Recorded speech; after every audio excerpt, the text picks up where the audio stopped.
মেয়ে আমার ঘুম থেকে উঠে একা একাই খেলতে শুরু করে দিয়েছে। না মাকে ডাকে না বাবাকে ডাকে। আর বাবা তো অফিস চলে গেছে জানি, ওই জন্য মা ঘুমাচ্ছে, মাকে আর ডিস্টার্ব করেনি। একা একাই ঘুম থেকে উঠে খেলছে। তা আমি হঠাৎ করে চোখটা খুলে দেখছি কি মেয়ে আমার পাশে নেই। পাশ থেকে কোথায় চলে গেছে দেখো। আমার মানে ও কোথায় আর আমি কোথায়। মাঝে মধ্যে না হুট করে ভয় লেগে যায়। এখন আর মানে এক জায়গায় ও শোয়ে না, এদিক ওদিক এদিক ওদিক ঘুরে বেড়ায়। দেখো ওর অবস্থা। Hello guys, good morning, welcome back to our channel. So বন্ধুরা, আশা করি তোমরা সবাই খুব ভালো আছো আর আমিও ভালো আছি। তো চলো আজকে একটা নতুন ব্লগে তোমাদের সবাইকে ওয়েলকাম জানাচ্ছি। তো আমি ঘুম থেকে উঠেছি কিছুক্ষণ আগেই। ঘুম থেকে প্রথমে উঠেছিলাম 5টার সময়, বড় অফিস ছিল, পরে 6টার সময় অফিস ছিল। তো উঠলো, উঠে ওকে একটুখানি সব রেডি ফেডি করে দিলাম, তো চলে গেছে অফিসে। তারপর আমি আবার ঘুমিয়ে পড়েছিলাম। তো ঘুম থেকে এই জাস্ট উঠলাম, এখন বাজে 9:30। মেয়েও উঠে গেছে। তো মেয়েকে দেখাই, দেখো মেয়ে কি করছে। মাম্মাম, তুমি কি করছো? হ্যাঁ, ঘুম ভেঙেছে? হ্যাঁ, ঘুম ভাঙেনি?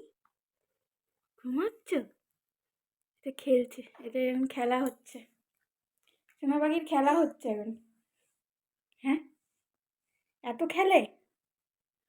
ঘুম থেকে উঠেছে কখন বলছি, খেয়ে নে, খাবে না। ঠিক আছে, দুধ দিচ্ছি, খাচ্ছে না। তো চলো আমি এই যে চা নিয়ে এসেছি, চাটা আমি খেয়ে নিই, তারপরে তোমাদের সাথে আবার কথা হচ্ছে। তো দেখতে থাকো আর সঙ্গে থাকো।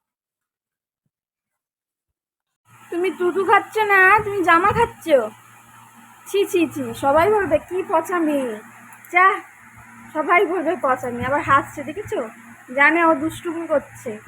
মাম্মাম, মুখে দেবে না কিন্তু।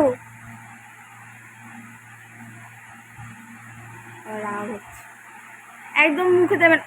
আবারও আবারও পুরো জামাগুলোকে ভিজিয়ে ফেলছে, জামা খেয়ে খেয়ে।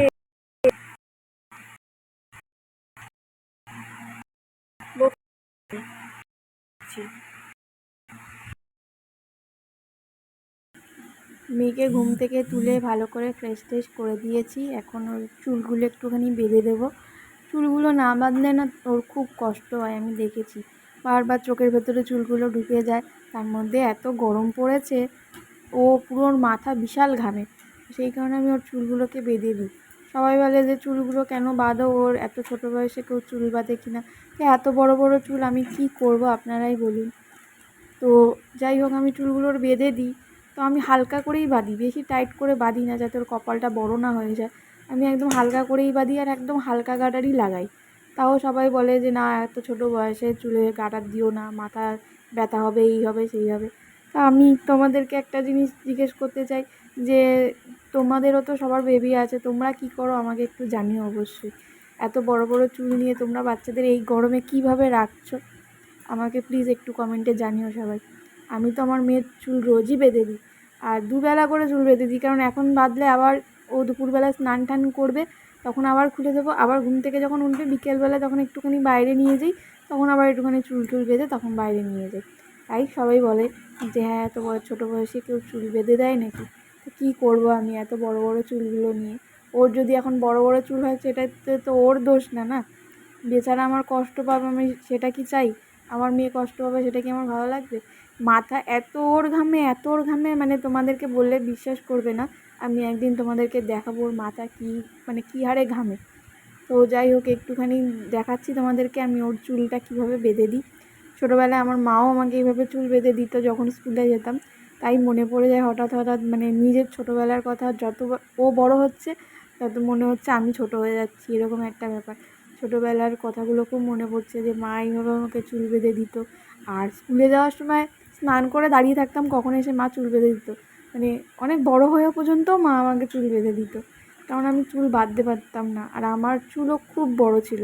তো মেয়ের যখন 2 মাস বয়স হলো, তারপর আমি চুলগুলো সব কেটে দিয়েছি, কারণ আর আমি পাচ্ছি না। এত বড় বড় চুল নিয়ে চুলে জট হয়ে যাচ্ছে, চুল নোংরা হয়ে যাচ্ছে। আর শ্যাম্পু করবো যে 2 দিন অন্তর অন্তর, তাও আমার টাইম হচ্ছে না, কারণ মেয়ে তো খুব ছোট, খুব কান্নাকাটি করতো। সেই কারণে আমি চুলগুলো সব কেটে দিয়েছি। ঘুম থেকে উঠে এখনো পর্যন্ত কোনো কাজ সারতে পারিনি, জাস্ট মেয়েকে রেডি করে দিয়েছি। মানে মেয়ের কাজকর্ম সব কমপ্লিট হয়ে গেছে, মেয়েকে এবার শুধু স্নান করালেই ওর সব কমপ্লিট হয়ে যাবে। আর এখনও পর্যন্ত ঘরের কোনো কাজ হয়নি। ঘরের কাজ বলতে এখনও ঘর ছাদ দেওয়া বাকি রয়েছে, কটা জামা কাপড় ভেজানো আছে সেগুলোকে কাচতে হবে। আর এই ঘুম থেকে উঠে সবাই এখন একটু এক গ্লাস ছাতুর ঘোল খাচ্ছি, কারণ কিছু খেতে ইচ্ছা করছে না। কিছু খেতে গেলে এখন আমাকে নিজেকেই করে খেতে হবে। এই গরমের মধ্যে আর ভালো লাগে না কিছু করে খেতে, তাই জন্য এই ছাতুর ঘোলটা খেয়ে নিচ্ছি। তো চলো বেশি কথা বলে আগে কাজগুলো কমপ্লিট করে নিই, তারপর আবার তোমাদের সাথে কথা হবে। না, ঘরের সমস্ত কাজ বাজ কমপ্লিট হয়ে গেছে। আর এই মেয়েকে এখন স্নান করাতে নিয়ে যাচ্ছি। ওকে একটুখানি লেবুর রস খাওয়ালাম, এখন ও যাবে স্নান করতে। স্নান করবে তো? চান করতে চান করতে তুমি চান করতে চান করতে চলো আগে স্নানটা করিয়ে নিই। মেয়েকে স্নান টান করানো হয়ে গেছে, আর মেয়ে ঘুমিয়েও পড়েছে, সেই কারণে একটু আস্তে আস্তে কথা বলছি। আর এদিকে আমিও স্নান করে চলে এসেছি। তো এখন আপাতত আমার আর কোনো কাজ নেই, মেয়ে ঘুমাচ্ছে, ওর পাশে একটুখানি বসি, তারপরে একটু পরে গিয়ে লাঞ্চ করব। তো কতদিন যে আমি দুপুরবেলায় ঘুমাই না, তোমাদেরকে কি বলবো। দেখতেই পাচ্ছ আমার চোখের নিচগুলোর কি অবস্থা হয়ে গেছে। তো মানে মা হয়ে গেছে এখন, ব্যাপারটাই অন্যরকম হয়ে গেছে। আর শান্তি মতো খাওয়া, শান্তি মতো ঘুমানো। তাও যদি মেয়ে একটু কারোর কাছে থাকতো সেটা আলাদা কথা ছিল।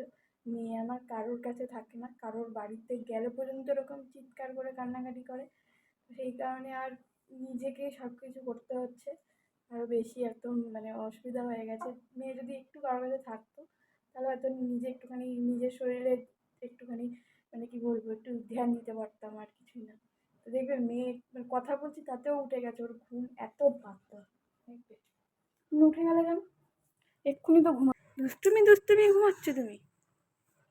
হ্যাঁ দেখো একটুখানি জাস্ট স্নান করতে গেছি, 5 মিনিটও হয়নি, ঘুমিয়ে দিলাম। এসিটাও চালিয়ে দিয়ে গেছি যাতে ও একটুখানি গরম না লাগে, উঠবে না। ও মা এসে জাস্ট এই মানে মাথা সাথা মুছছেই উঠে গেল। তো যাই হোক, দেখতে থাকো আর সঙ্গে থাকো। যেই তখন ঘুম থেকে উঠেছে, এখনো পর্যন্ত ঘুম নেই চোখে। দেখো বসে বসে খালি দুলবে, ওই দেখো দেখো। টাটা করে দাও সবাইকে, টাটা করে দাও, টাটা। তুমি টাটা শিখেছো, একটু দেখাও সবাইকে, টাটা শিখেছো দেখাও। দেখাবে না, মুড হচ্ছে, মুড হলে দেখাবে, না হলে দেখাবে না। দেখো কি করছে। হ্যাঁ হবে না। এটা কি হচ্ছে, এটা কি হচ্ছে, এটা কি হচ্ছে? এইটা দুষ্টামি হচ্ছে, এইটা দুষ্টামি। দেখি দাঁড়াও, দাও। ও সব কিছু আগে আগে করবে।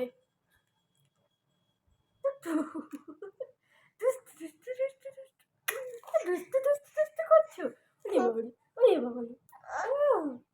সবাই বলে তুমি নাকি কত শান্ত, তুমি নাকি কত শান্ত। এই তুমি শান্ত? হ্যাঁ হ্যাঁ। দেখো দেখো দেখো দেখো, কিছু একটা কি ঘুমাবি? ঘুম পেয়েছে? এবার মনে হচ্ছে ঘুমাবে। চলো ওকে একটুখানি ঘুম পাড়িয়ে নি।